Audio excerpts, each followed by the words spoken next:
নমস্কার বন্ধুরা, আজ একটি অতি পরিচিত উদ্ভিদের সঙ্গে আপনাদেরকে দেখাতে চলেছি। এই যে দেখতে পাচ্ছেন বন্ধুরা, বলুন তো, আপনারাই বলুন এই গাছটি কি গাছ? আমরা সকলেই বা অনেকেই এটিকে খাবার হিসাবে এই গাছটির পাতা খেয়েছি, কখনো না কখনো জীবনে একবার হলেও তো অবশ্যই খেয়ে থাকে। এটি হলো সেই পান বন্ধুরা। পান আমরা একটি অত্যন্ত জনপ্রিয় একটি খাবার, এবং এটিকে ভারতীয় উপমহাদেশে এটিকে ঐতিহাসিকভাবে তাম্বুল নামে পরিচিত। এর বোটানিক্যাল নাম হলো পিপার বেটেল।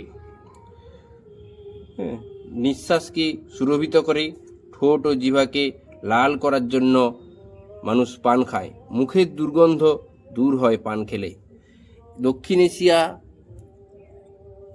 এবং উপসাগরীয় অঞ্চলের দেশসমূহে, প্রশান্ত মহাসাগরীয় অঞ্চলে মানুষরা প্রচুর পান খান। কেবল স্বভাব হিসেবেই নয়, ভারতে ঐতিহ্যগতভাবে সামাজিক রীতি, ভদ্রতা, আচার আচরণের অংশ হিসাবে পানের ব্যবহার চলে আসছে। বিভিন্ন অনুষ্ঠানে আমরা পান পরিবেশন করে থাকি। এছাড়াও পুজোতে, বিশেষ করে দুর্গা পূজাতে এবং আরও অন্যান্য পুজোতেই পানের ব্যবহার রয়েছে। যজ্ঞের ক্ষেত্রেও পানের ব্যবহার দেখা যায়। পানের সাথে অনেকেই সুপুরি, জর্দা এইসব দিয়ে পান আমি খেতে দেখেছি বন্ধুরা।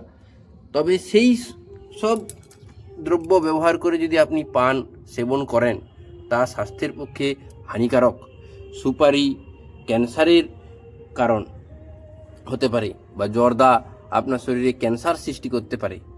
তাই আপনারা পান খান, পান খেলে অনেক উপকার পাওয়া যায় যদি আপনারা জর্দা বা সুপারি ছাড়া এই পানকে খেতে পারেন।